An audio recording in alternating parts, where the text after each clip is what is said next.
এখানে গুরু ভাই মুখে আমার ঘটনা। আজকে একটা বিশেষ দিন, পূর্ণিমা দিন। তো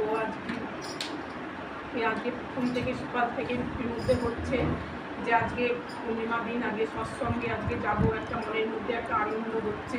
তো আমি দুঃখে পড়ে আমি সত্যি আমি আগে দীক্ষা নিয়েছিলাম ঠিকই, কিন্তু আমি কত সব সত্যি জানতাম না, বা এখানে আজ ভদ্রকালী সৎসঙ্গে এসে আমি অনেক কিছু ঠাকুরের জন্য, ঠাকুরের নিয়ে এবং মা সকলেরকে আমি অনেক কিছু জানতে পারি এবং অনেক কিছু আজ শিখেছি।